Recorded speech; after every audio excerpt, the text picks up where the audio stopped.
What's up, guys? Welcome back to the Alpha Bravo podcast, where we're talking everything real estate. I'm your host, Eric. And I'm your co-host, Freddie. And today we have a special guest here in the podcast. He's a big friend of ours, big wholesaler in the industry here in Charlotte, local, Dillano Medina. Yeah. Nice to have you, sir. Clap for myself. Glad to have you on here, man. Glad to have you on. Yeah, glad to man. have you Long on time here. no see, man. It's been some time, so It glad has. we got to connect and link up. So Yeah. No, definitely, man. We seen you on social medias. We worked together recently, and you're doing great stuff out there. Something that Eric and I, we both share is how we do business. We get to see people how they do business, the way that they conduct themselves.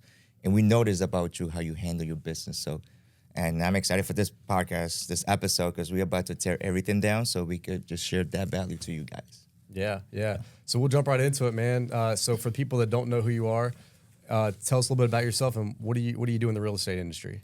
yeah, so I primarily focus on finding off-market deals for real estate investors, just like everybody else. I specialize in either creating deals and finding just discounted deals for fix and flippers, rehabbers, investors, things of that nature.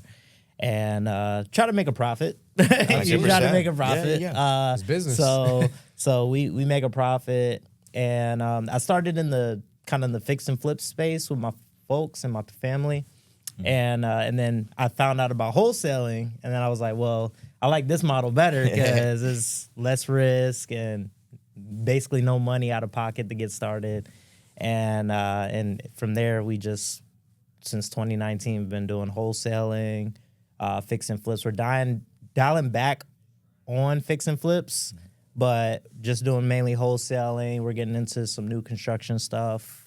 And yeah, that's pretty much it. Nice. That's pretty dope. And I think as an investor, that's where you want to be at. Like, you started flipping, and bottleneck for flippers that we always say is finding the deal. Yeah. Right? So you went in front of the sellers. You're finding those deals, and you're keeping some of those deals to yourself. Yeah. Right? Nice. So tell us about how was the fix and flip. If that was something before the wholesaling? So my family's been in it for over 20 years. They were in real estate. My mom started as an agent. Then they started buying houses, renting houses, flipping houses. Kind of went through a transitional period. You know, the market crashed 2007, 2008. They got back into real estate in 2015. So I was kind of like learning from them. I was still young, so I wasn't invested, but Right. I was learning from them, watching them, seeing how they conduct business, and just pretty much took what I knew and took what I could get from them and learned the business. Ended up opening up a LLC with my family. Nice. We started, doing the fix and flip space. They were mainly focused on that. I was really more so interested in the wholesale space because I didn't have money at the time. I didn't have any money at the time. And it seemed like a opportunity where I could just get some cash quick. Right. And then I could either invest it back into the fix and flip business, or I could do other things with it. So Right. That's That's- awesome. yeah, that's how it started. So you've been around real estate almost your entire life with your family being in it, right? yeah. That's awesome. Getting that early exposure is key. I know, like, I wasn't even exposed to real estate, so I was in my late 20s, like 27, and so but we all go at our own pace, right? And we all Right. kind of learn our own speed. So, so you were interested. So you start out with the fix and flip, but then you switch to wholesaling. Like, is there anybody like, in particular that you follow or anything? Or I was like, man, this person really got me kickstarted into wholesaling. Yeah. So in 2018, my mom said, hey, there's this conference I'm going to in San Diego, California. Do you want to come? I was like, yeah, I want to come. Hell yeah. Right. Time I was in college, and I was like, yeah, I want to go. Because I've been to Cali once. I never been to San Diego. And I was like, all right, let's go to San Diego. So I checked it out, discovered Kent Clothier, or Real Estate Worldwide, Justin Colby, Sean Terry, all these big guys on stage, and names. Milet, Yeah. all these big players in a Yeah. conference room. I'm 20 years old, and I'm just exposing myself to That's a so really much good exposure. knowledge. Yeah. So much knowledge. Got to meet people, shake hands. So that's really what jump started me. I hadn't been to enough events to know, like, some of those events, they give you information, they give you great information, And then on the back end, they're obviously trying to like push you to buy something or sell you something.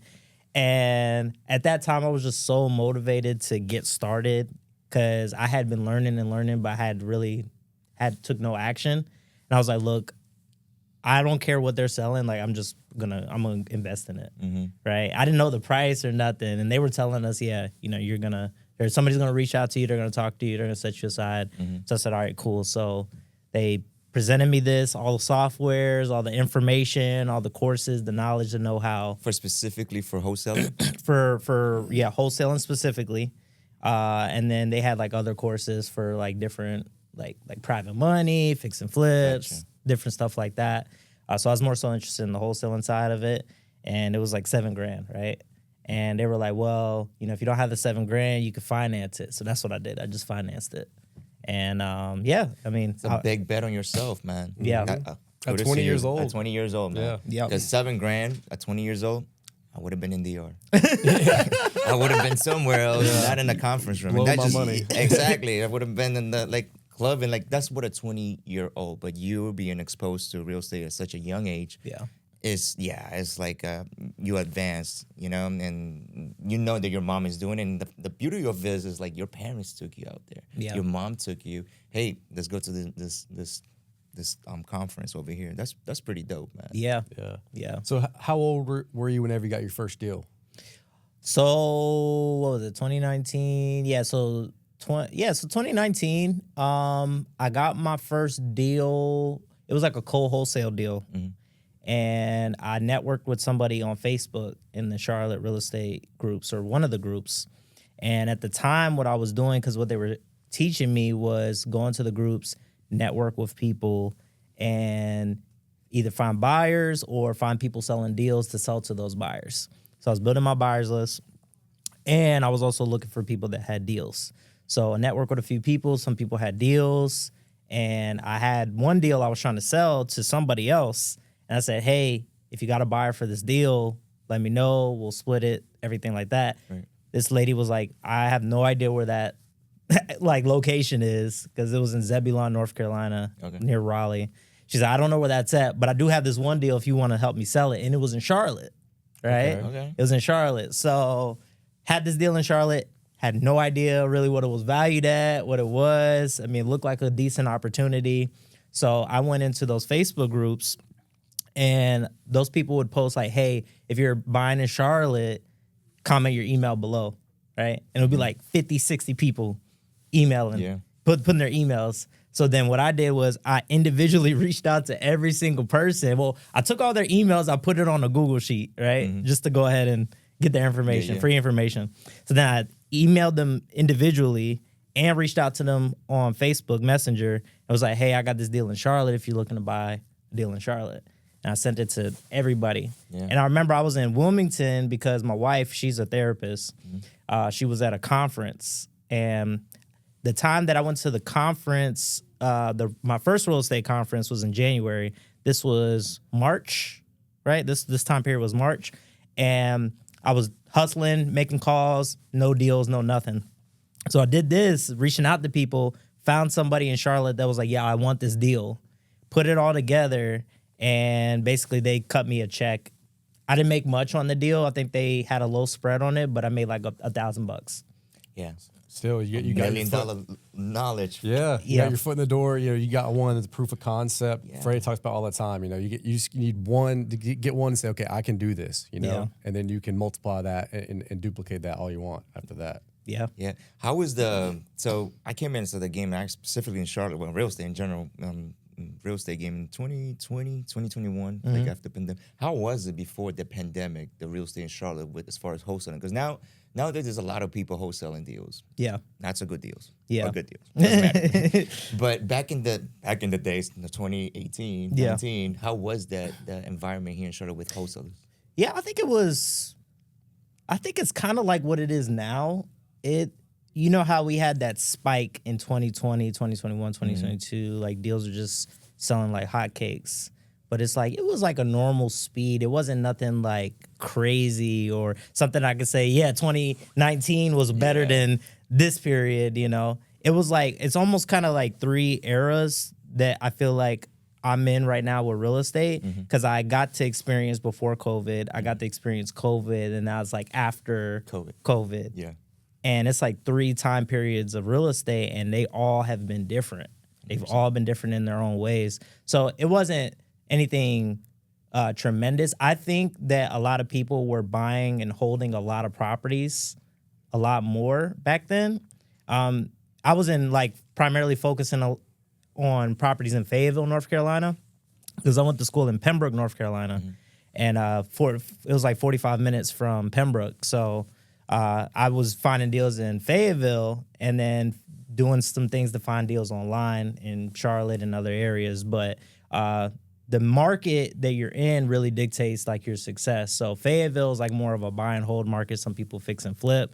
Charlotte, people fix and flip, build, buy and hold, do all that. But where I was at was like a really primarily buy and hold market. So most of my buyers were buy and hold type of buyers, and I could sell a deal that would be higher than somebody that will buy it to fix it and flip it.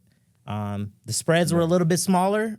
I would say that the spreads are a little bit smaller, but I think you do a lot more volume because people are buying and holding more, and there's just a lot more buyers that are trying to put their cash somewhere and park it. 100%. Especially right before COVID. I'm pretty sure nobody Yeah. nobody complaining after COVID. Yeah. That equity went skyrocketed right after COVID. So Yeah. Yeah, I mean, places like Fayetteville, they don't appreciate as much. I mean, I've talked with several investors out of Fayetteville, and I mean, they've held properties there for years, and it's like it just doesn't appreciate much. It's not. I mean, it's not like Charlotte where there's a lot of businesses, a lot of influx of traffic. I mean, Fayetteville is a military town, mainly, Exactly. right?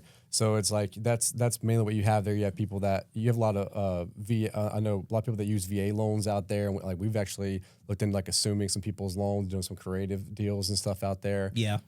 So yeah, it's a big military town, but it's unfortunately it's not like a huge influx of that, and so wholesaling is a little bit more difficult out there because there's not many fix and flippers because you have to purchase the property almost at a very, very low price in order to put enough money into it and then get and then sell it for a decent profit. Right. So it is definitely a buy and hold. It's like if you're looking for cash flow, I think it's a great market. Like a buy and hold for cash flow, because that's one of those markets where you can get like around that 1% rule. You know, a lot of buy and hold investors, their biggest thing is like if the 1% rule that people don't know, basically, well, whatever you purchase the property for, you want to be able to rent it out for 1% of that.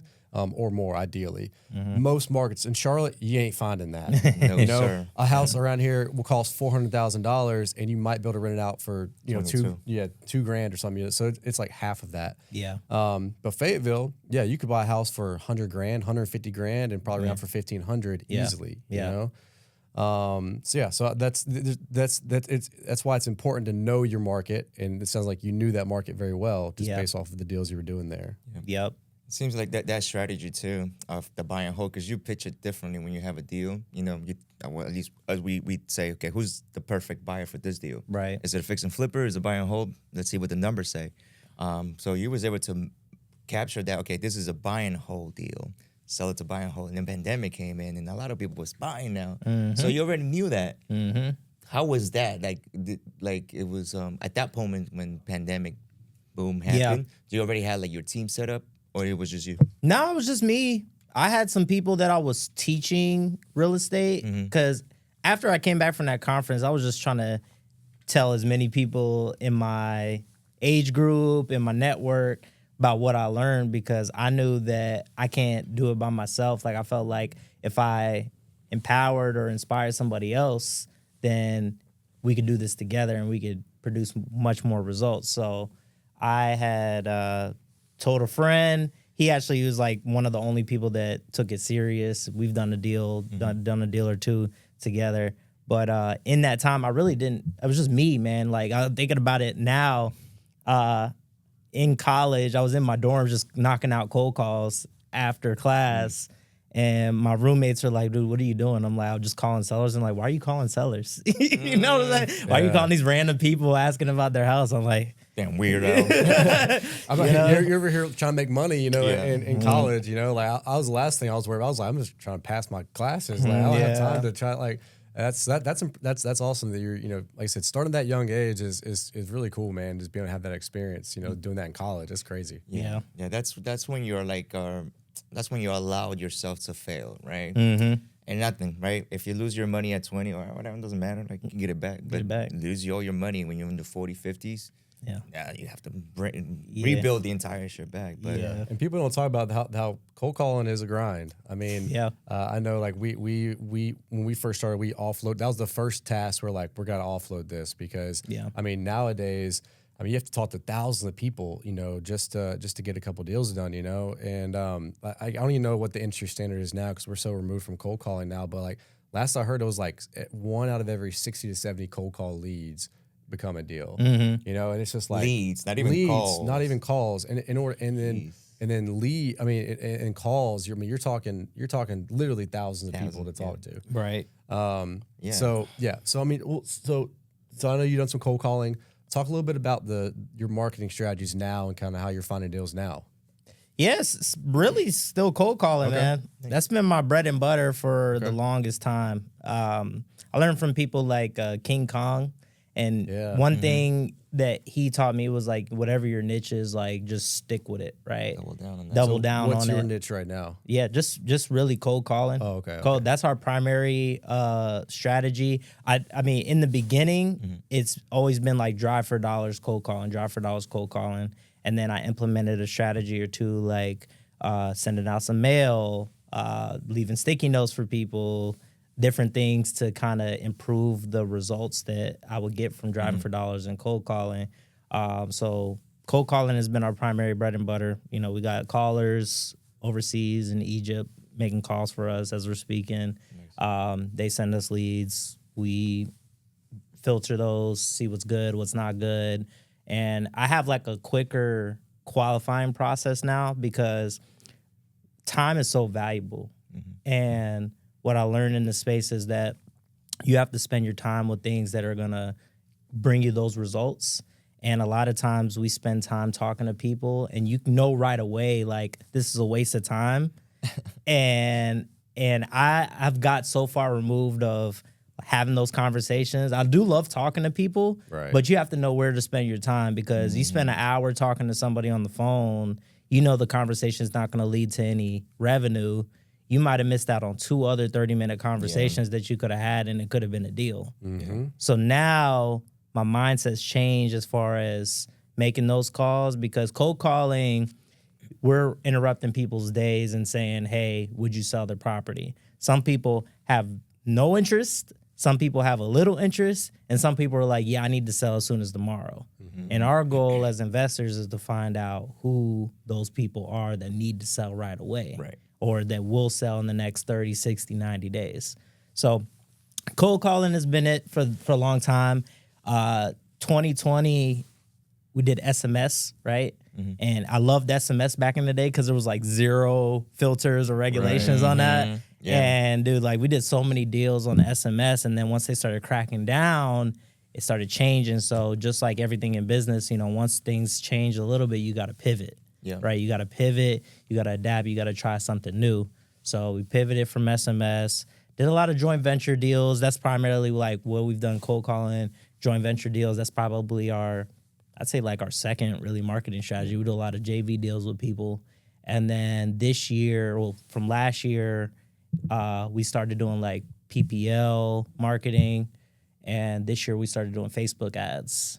And just to keep things going and bring more lead flow because sometimes cold calling can be, like you said, cold calling is a grind. And you got to have an influx of outbound and people ringing your phone or submitting something online saying that they're interested just to keep people motivated, keep your team motivated, keep you motivated, and just to keep consistency in the business because you don't know when where your next deal's coming from, when it's going to come. 100%. Yeah. I feel like it's you definitely got to have a balance of the inbound leads and the outbound, the inbound and outbound marketing. 100% with that. And cold calling, everybody starts with cold calling because the easiest and the cheapest way to do it. But it takes, like you said, a tough skin to go and interrupt somebody's day. Hey, Mrs. Smith, you want to sell your house? No, I don't. And hang up and then just get up and call the next one. Here the next no, the next. So it's very repetitive. But yeah, like now that the technology is changing, like SMS is not working anymore. Cold calling, it's a lot of restrictions in cold calling, and you could get a lawsuit for cold calling somebody if you call the wrong person. Right. Right. Yeah, it's just it's more highly regulated, and it's just getting more and more regulated by the day. Because we stepped away from that because I mean, how big is your team with the cold callers and stuff right now? So last year we had up to 8 cold callers. Right. So I bring that up just because I mean you have to have a good amount of you have to have a pretty large team if you're cold calling, texting, and everything. And then you have to have like a lead manager that can manage them and stuff. And so it's just more people. Like did you have the problem of like turnover with cold callers? oh yeah. Yeah. Oh, yeah. People don't talk about that, but like I mean that's something we struggled with hard. I mean we went through 3 or 4 different cold calling companies. Yeah. And I mean, like all of them, made all these big promises about how many leads they can bring in and everything. But then we would have a cold caller for like maybe like 2 or 3 months, and then either that person would quit or they get moved to a different team, and it was just like so frustrating because we couldn't like get any traction with any of them because like we spend our own time training them, how we do things. Like here's some tips on how you can speak better and look what to look for, and then 2 months later they're gone. It's like, dude, and so that was hard. It's like restarting again. Yeah. Like every time a cold call they would leave, we had to I gotta go hire somebody now. And train again. Again. And it's like the messed up part is like we pour a lot of time into these cold callers so they feel part of the team, right? Our team is here. This is what we need you to say. They become so good at their job that now their manager picked them up away from our team, put into a new investor. Yeah. Yeah, Right. we had this one chick and she was a beast. Yeah. Like she could speak very well. She knew exactly what to look for. She was bringing in hella leads for us. Yeah. And then literally, the managers were like, "Hey, sorry, we have to move her to a different team." We're like, that was our A player right there. She was bringing in a majority of our deals. And what was funny is like she got moved to a different team. She hated working for that team and she quit that company, and she reached out to us separately afterwards and was like, "Hey, by the way, like I really enjoy working for you guys. I quit this company. Can I come work for you guys again?" And we hired her back on again. Hell yeah. She stayed with us. Yeah. Wow, there you go. And so Acquisition. She moved up to he trained her to be acquisition manager. she's bringing in deals now, dude. Wow. She She's locked legit. up a lot in Raleigh, right? There's a lot in Raleigh right now. It's a great new construction opportunity to build a duplex on. Like we were like honestly wanted to keep that, but we're local. We're just doing more locally here in Charlotte. Right. So we end up wholesaling that one. But yeah, like I mean, I spend at least 1 or 2 times a week. I'm training her on acquisitions, on how we can look for better deals. How like she knows how to look through like UDO and read. All this different stuff about like what the zoning is and stuff. It just takes time, because a lot of people with the virtual assistants, people don't realize, like these people some of them are very intelligent, like smarter than me, smarter than Freddie. Like they're more organized. Yeah. Their work ethic is great. Yeah. And so it's like, and so like, dude, they are such an asset to your team. And 100%. people overlook that a lot. Yeah. Not until you start missing them. That's when you realize that. Yeah. Right. Because I've seen a lot of people that have, companies, cold callers or VAs overseas, but they don't even have a meeting with them. Like they don't even see each other once a month. Like they just text and they're like, what? Yeah. Ours is like face-to-face, Zoom call. In the mornings, this is what we got going on. Boom, let's get out of here. Right. Right. But like Eric said, there's a human being on the other end. Yeah. So their success, I'm responsible for it too, because they have a family to feed. So if we're not doing our job, Right. we're hurting somebody else's family. Hell yeah. Definitely, I don't want to go there. So it's like accountability for us too. And Absolutely. we happy that with the we only have 2 VAs. Okay. One for Eric, one that works with me in these positions. And we have this goal of training them to be Eric and Freddie numbers 2. Yeah. Like everything that I know, download it, upload it to your system. Wow. Yeah. But it takes, like you said, it does takes time. Takes time. Yeah. So cold calling, are you still doing a lot of driving for dollars these days as well? Dude, not really. Okay. Not really. I'm like when my company needs deals, I'm on the streets, bro. Right. I'm just like, yo, I gotta hustle. Like Right. if I'm down bad, $0 in my account, that's what I'm doing. Because there are some seasons in real estate where, like, you know, wintertime especially is usually slower, right? Yeah. So there are some times where it's like, hey man, we have to get back to basics, you know, and bring in some deals, right? Yeah. So this drive for dollars, like, if you're getting started, that's the best way to get your first deal. That's a good way to get consistent deals. However, you have to start looking at, once I've gotten money in my account from these deals, how can I use that money and hire it out? So, like, I've hired people to drive for me. Yeah. I've done that. Now what we're doing is like the virtual drive for dollars. You got so many softwares out there. Right. Like we were talking about Deal Machine. I've seen this lately. Talk like, is there a certain system that you use for the AI or like the virtual driving for dollars? Yeah, just Deal Machine. Okay, okay. You know, I've been using Deal Machine since I started the business, and it's developed so much since I first got started.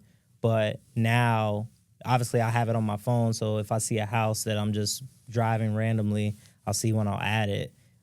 It comes with the contact numbers for the people. So, like, if I'm driving, I could just call them on the spot and be like, hey, you know, do you want to sell? Hey, I'm at your property, drove by it. Would you consider selling? Like, now it's got numbers, comes with the membership, right? But, like, when I'm at home, I have Deal Machine up on my screen, and I can cherry pick what kind of properties I specifically want to target, because it has filters for the type of distress that a seller may have. So broken windows, mail flooded out the mailbox, USPS vacant, tax delinquent. We're doing it more so now for infill lots. So if I wanted to go into a neighborhood and find, hey, where are the infill lots? I click a button, vacant land, and it highlights the vacant lots or whatever property I want. And now I could cherry pick which ones I want to get, instead of like circle prospecting where I'm contacting an entire neighborhood. I put my focus and time and effort on the ones that the criteria matches what I'm looking for. You're sniping. Yeah. You're sniping. I like that. So is it like based on like a Google like Street View map kind of that it looks that you can see these properties So on? you could do it that way. I don't do it that way. It's kind of like an aerial view. I love aerial view. Like, I like seeing from where I'm at the top. So so it has like icons, and it tell you like this is the street. And then if there's a house on the street, it'll have like a square or a rectangle, whatever, of the size type of house it is. It'll tell you how big it is, the lot, and everything like that. So basically, I just click, and then it'll say owner's name, tax information, you know, are they? And you got a skip tracer, or is it already with the phone? It's right there. It's right there. Right there. So it's right there. We do have extra skip tracing that we use to find, because not every skip tracing company has every single phone number. So we have, you know, Deal Machine, I'd say, is probably like 90% accurate most of the time. If there's some properties that we find, hey, this person died, or it says heirs of on the tax records, then we'll use Skip Genie.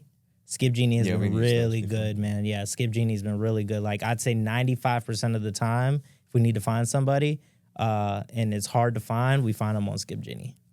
Okay. Yeah. That's pretty dope. I think we've used a lot of different skip tracers as well. I don't think we've used Skip Genie yet. No, we have. We have? Yeah, Oh, it was like 2-3 batches right before we left. Oh, okay. Yeah. It was at that moment. I don't know if they were new, but I had like a discount code for it, and it came a good hit rate. Nice. It's not, so you have skip tracing companies that are good for bulk. They're more good for manual. Okay. Yeah. ADI. Yeah. IDI. Have you Yeah, heard IDI Core, yeah. Yeah, because that's like that's more like it's like $1 per skip. If you're doing it individually, Right. it's like $1 per skip, but it's like supposed to be like the most top tier. Yeah, most thing. accurate. Right. Yeah. Do you do a lot of bulk skip tracing too? Yeah. Okay. So You had 7 cold callers. You gotta Yeah, feed them you data. gotta feed I was them. thinking, like, where do you Yeah, store all this data? yeah. We only had like 2 at one point, and now we Yeah. was data, and like we had to go to different software to store Yeah. all the data there because we didn't have space. So how do you do with all this data? How much you pull out? Yeah, so I got a couple different sites. So Deal Machine last year for us, we got the enterprise plan, and the enterprise plan comes with 100K records of exported skip trace contacts every single month.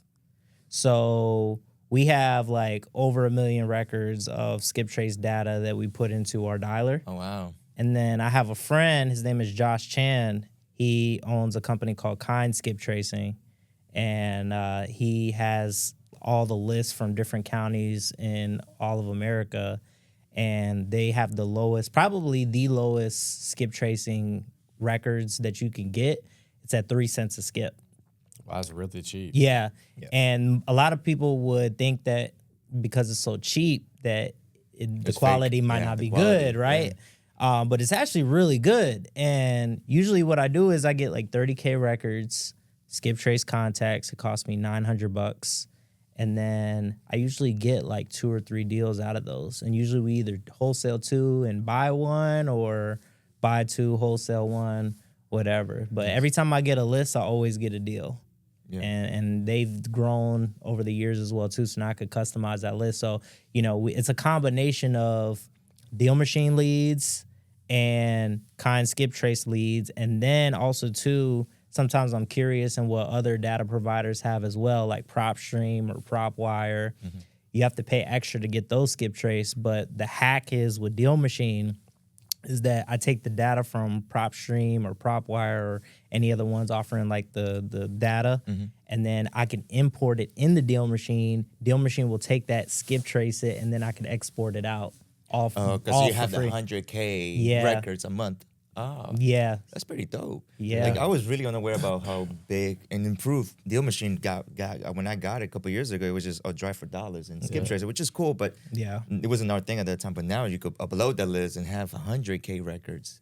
Skip trace. Sheesh. That's awesome. Skip trace included. No extra. And you can filter that based on like the area you're working in, Yeah. and like everything. You like, this is let's say North Carolina or whatever, or Charlotte, and let's say you vacant land, then it'll automatically just upload. Okay, here's all the vacant lands from Charlotte. This was, I don't know, 10,000 records. You know, so you can pick and choose kind of where you want. Yeah, That's okay. They got what's called List Builder. Okay. So you can manually add leads, and then you could also customize the leads. So let's say I wanted to find all the vacant land in Charlotte, then it'll say, hey, there's 20,000 records of vacant land data. Do you want to add that to your deal machine? Yeah, I want to add it. And then it'll come all through the into the system, and then at that point I can export it. So at the time, I think with the 100K exports, you can hold 500 at a time. So 500 leads total. So I export it, or I put it into the deal machine, and then I export it, and then I just send it to my VAs, and then they go to town. And then you can delete the leads because I've already exported the Right. leads. I already have the data. Right. So you can delete the leads, and then you could just keep going again and get another 100K. Do you recycle those lists? Yeah. When you're selling to cold calling, do you recycle them and we used to do list stacking, Yeah. right? Like, so Yeah. if somebody's in foreclosure and also probate, we want to call that person because it has 2 motives for them to sell. Right. You guys do something like that too? Yeah. So I learned a lot about list stacking. When we have so much records of data, it's like we just put them on playlist, and then once they go through the playlist, then we get them to go to like another playlist. So it might be one where like, hey, these are brand new leads, and then ones that we've only went through like once or twice, and then we'll go back through it again, because sometimes on the 3rd or 4th time you go back through it, it's like the people that didn't answer on the first 2 or 3 times, they finally answer on the 4th time. You try to reach them, Yeah. and boom, there's a deal. So just like anything else, you have to call these people multiple times Right. for them to answer. And people think, oh, I called them once, that's it. Like, no, you gotta continuously call them. But you have to have volume in order for you to do that, because if you only have one VA and you're pulling 100K records, even 50K records a month, Right. Yeah. it's a lot. it's impossible at that point. Do you have a dialer that they can like call multiple at a time or whatever? Yeah, so we've been using Ready Mode dialer. Yeah, we used to We've been using Ready Mode dialer. We're getting ready to switch just to experiment to Enzo dialer.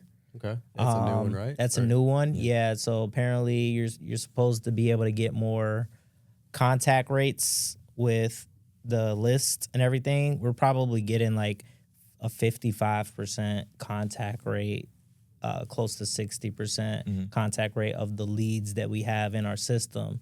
But this system's supposed to be where you contact like 70 to 80% more people. Okay. So we're trying it out. We heard, my buddy Josh, he's in the data business, and he tells me about new softwares and everything that's coming up. So he told me about it last year. I've heard it from a lot of different people. I went out to Arizona, met some wholesalers out there. They said they're using Ready Mode and Enzo. So just kind of comparing and contrasting what might be good. But I care more about connections than just blowing through leads, because you want to have more conversations. Yeah, Right. So. Yeah, no, 100%. Those connections was very important. That we look at that. That was one of our KPIs, right? When we used to cold call, the thing with us with the cold calling is a lot, like you say, it's data. It's very data driven. There's a lot of variables that you don't know what's working or not. Well, at least for us, right? This is our what we're looking cold calling. It's like, geez, we don't have no leads. Well, we had like 20 leads a month, and next month we have 20, 30. We're like, why? What was the reason? Yeah. It can be this, it could be this, it could be that. It could be many things. It Yeah. could be the operator, the skip tracing services, that we called the wrong time.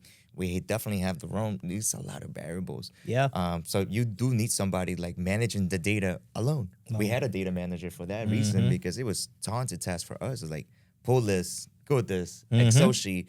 And all of a sudden I'm looking at myself like, dude, I'm not doing real estate. This is data. This is all data that I'm doing. Do you have anybody that controls the data, or is you do it yourself? So I got we have a cold calling company, and they do it all for us. But we have gotten good at figuring out, seeing those numbers ourselves. So the company I use is called AK Callers, and they provide the callers. They give us some reports. They let us know, hey, they ask us frequently, like, hey, would you consider this a lead, or would you not consider this a lead, or whatever. So they're constantly like trying to cater to what we want to bring in and what we want to continue to do as a company. And then as far as the data goes, I look at the data every week, and then I'll look at the numbers. Okay, who's not interested? Who's interested, which ones were not available, which ones were DNC, do not call. So we'll look at all that. So I'm trying to, whether they're not interested or they're interested or DNC, like I want to know, because not interested, DNC, or all those go into who picked up the phone.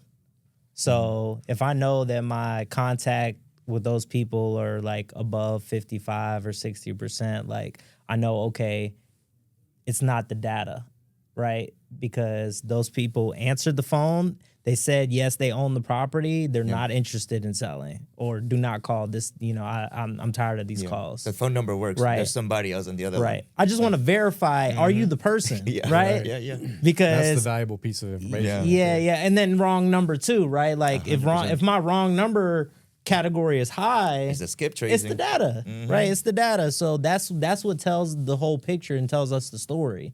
And then one thing too that I didn't pick up on all the years that I've been hiring VAs and sending cold callers to call on my dialer is the numbers, right? The numbers that you're calling from. How frequently are they getting flagged? How frequently are they getting, put as labeled as spam? And I wasn't using the free call registry website at all. Like I was just, hey, get a number, call for a week, 2 weeks, burn that number, get a new number, right? But then a lot of these companies, they just recycle those same numbers that you burn, give them to somebody else, and vice versa. So I might be getting a number that might already be flagged as spam. Right. Yeah. So they came out with a software, it's called Ready Mode IQ, and you can track the quality of that number and if it's in good standing or if it's potentially labeled as spam by some of the carriers like Verizon, AT&T, T-Mobile, Xfinity, all these companies.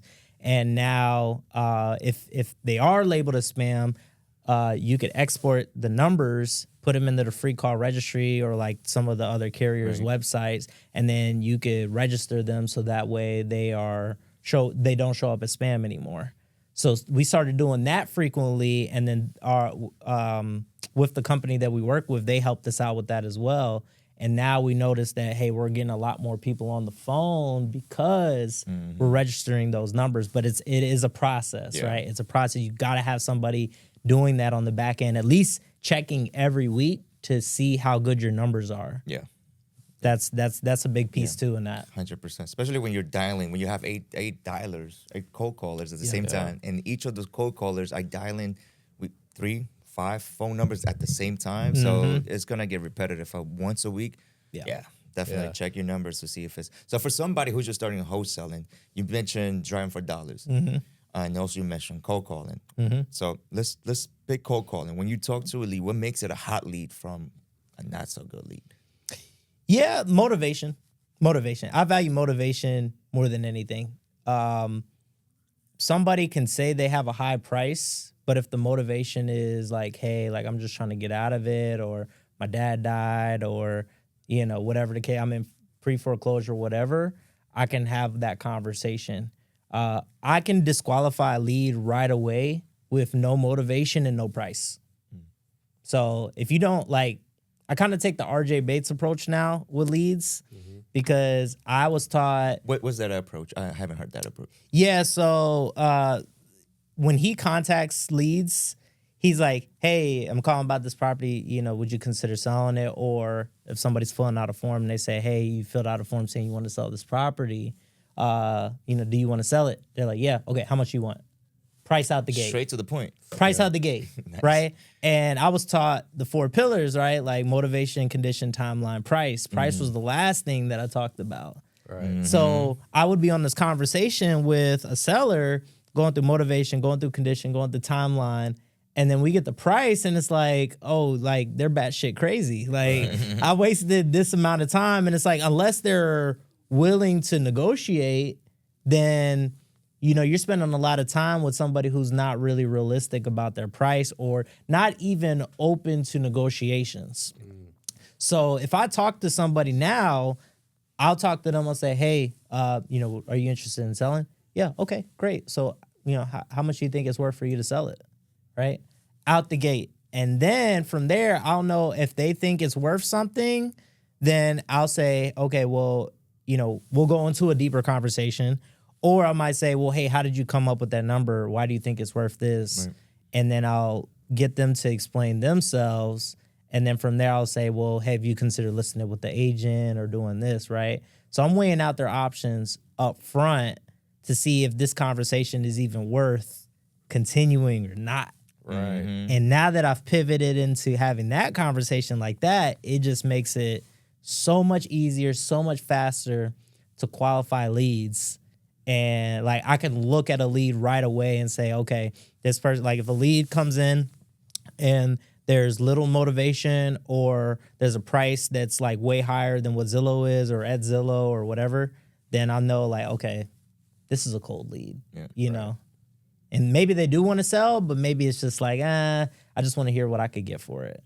So that's how I'm able to determine. It's really motivation and price. Right. Too big a thing. I love that because, you know, I've talked to people. I've literally talked with sellers sometimes for 30 minutes, 45 minutes. And then at the end of the day, it's like, oh, yeah, I'm looking to get, you know, $500,000 and the house is worth $3 million. And it's like, where are you getting this price from? You know, and it's a waste of time. So time is of the essence. I mean, that's the one thing, you know, we can't get back to our time. It's what you focus on. So I love that, man. I want to get into we have a couple questions. We're gonna start asking every guest at the end of the episode here. So these are you're the first one. So you're the first one. But these are questions. They can be real estate related. They can be business related in general. They can be entrepreneurship or just personal related.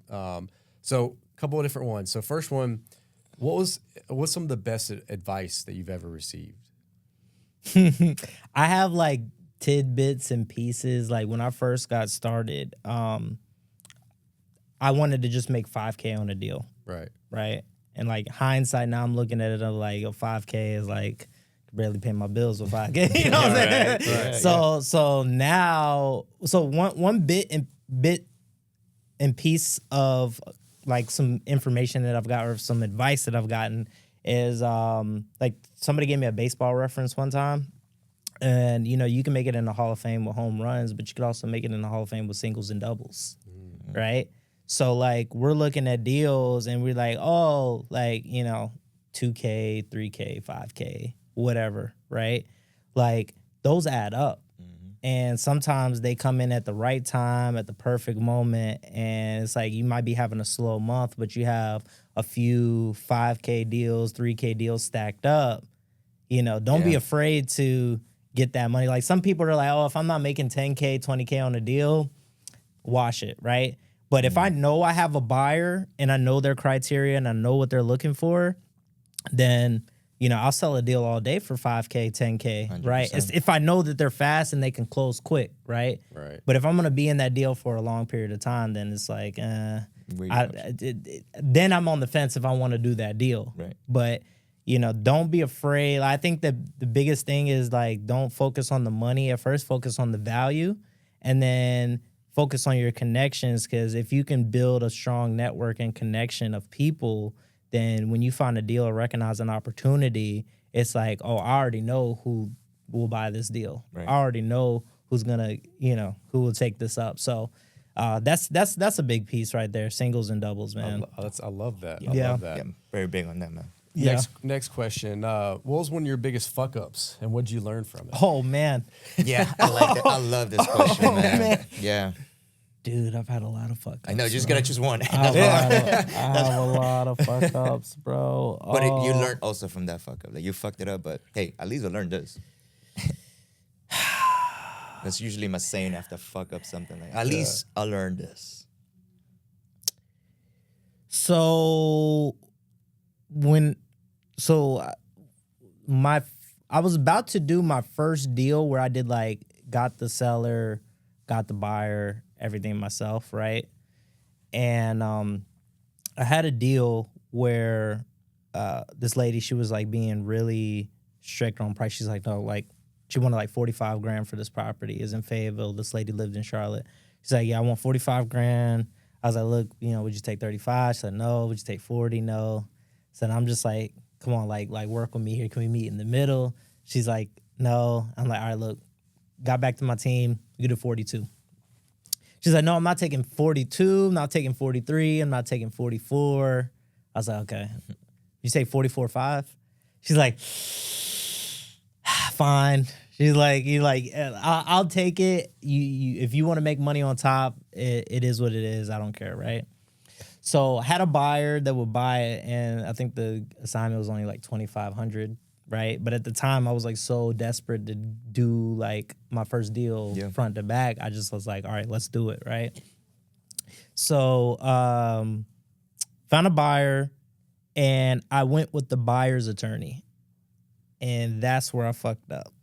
You went to his turf. I went to his attorney to close the deal instead of my attorney. Yeah. Well, an attorney that I know I would have been comfortable using because that attorney ended up scrapping my deal and sabotaging the deal because I was making $2,500.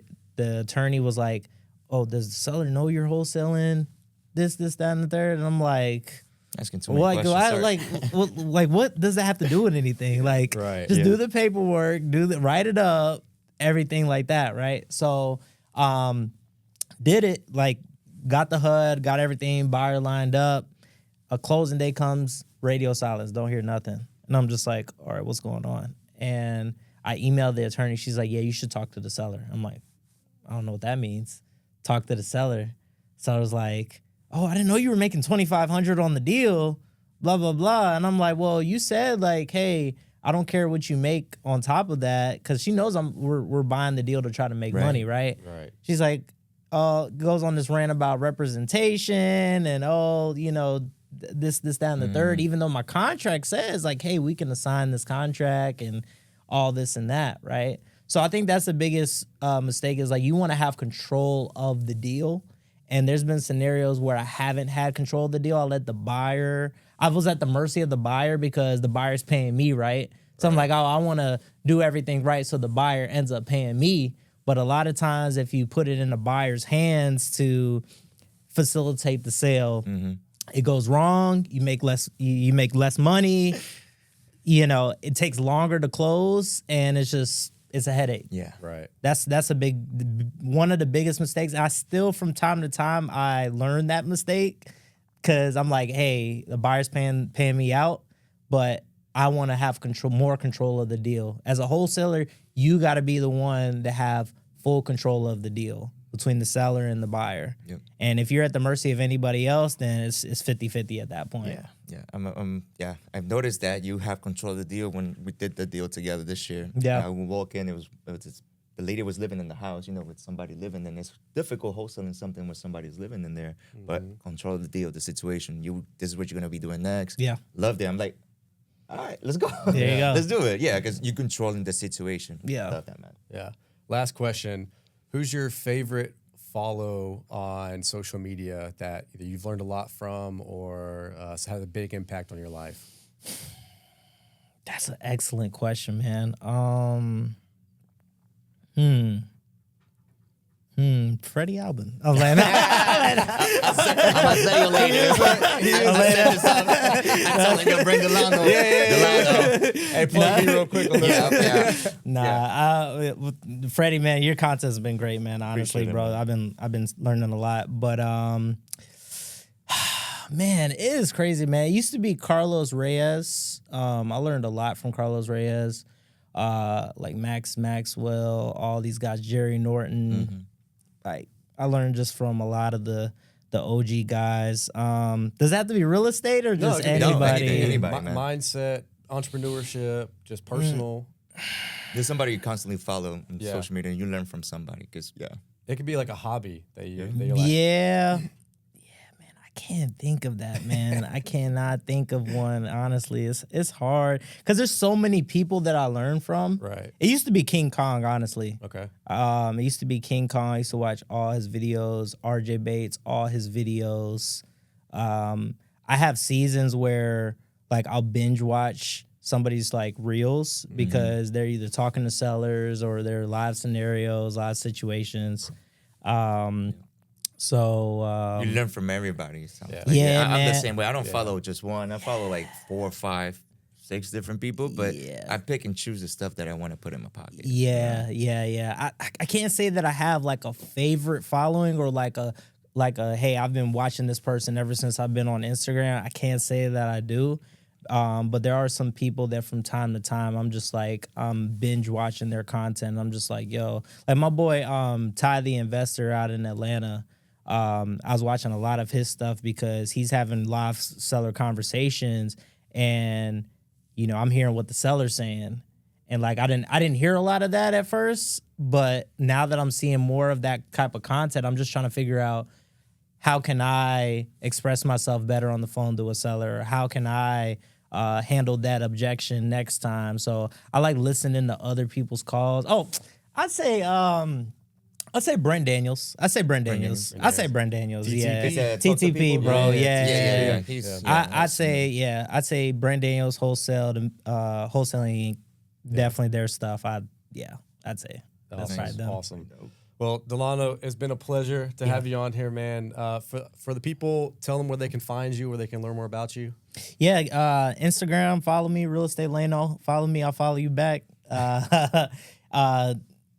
That's about it. TikTok, I'm on TikTok. Dillano R.E. King. And that's it, really. That's it. Instagram, Facebook, if you want to add me, Dillano Medina.